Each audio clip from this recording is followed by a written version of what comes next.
controversial 28-point peace plan, reportedly brokered between US President Donald Trump and Russian President Vladimir Putin, has been leaked, triggering alarm across Kyiv, Brussels, and NATO capitals. The plan, revealed first by a Ukrainian MP and later mirrored by British newspaper The Telegraph, lays out a new blueprint to end the Russia-Ukraine war, but at the cost of territory, neutrality, and military power. For critics, this is not peace. It is partition.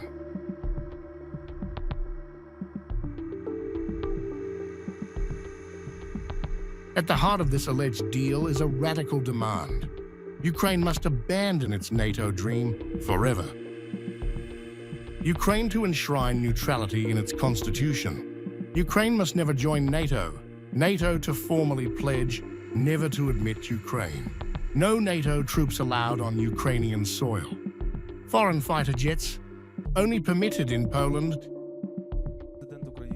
This would permanently transform Ukraine from a future NATO ally into a military buffer state.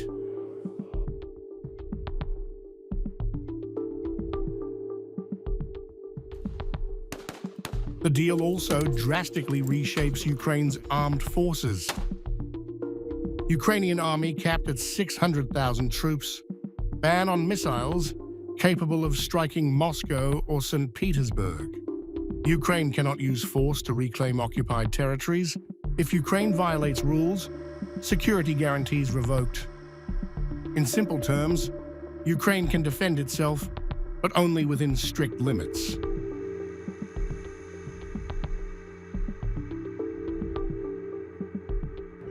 Now the most explosive clause, territory. Crimea, Donetsk and Lugansk recognized de facto as Russian.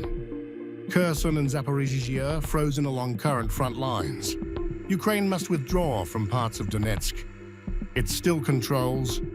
These areas become a demilitarized buffer zone.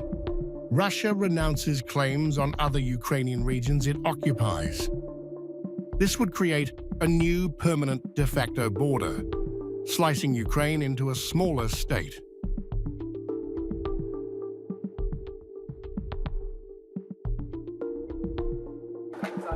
The plan promises strong security guarantees, but conditional ones. If Russia attacks Ukraine again, sanctions return plus military response. If Ukraine attacks Russia without cause, guarantees collapse. Any missile strike on Moscow without provocation, protection ends. A joint US-Russia security working group to monitor compliance. Ukraine gets protection, but only as long as it stays within the lines drawn by the deal.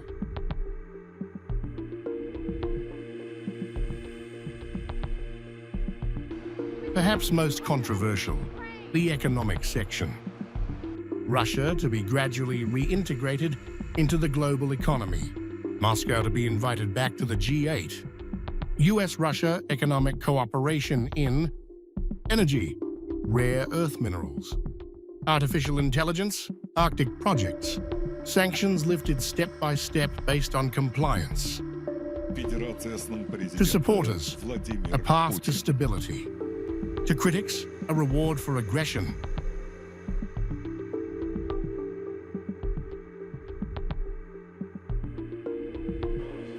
The deal's most sensitive clause, frozen money.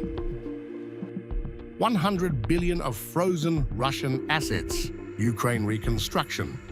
Reconstruction, led by US-backed investment projects. US to receive 50% of profits from reconstruction ventures. Remaining assets partly used in US-Russia joint investments. European frozen Russian assets, unfrozen. For many in Europe, this looks less like justice and more like geopolitical profit sharing.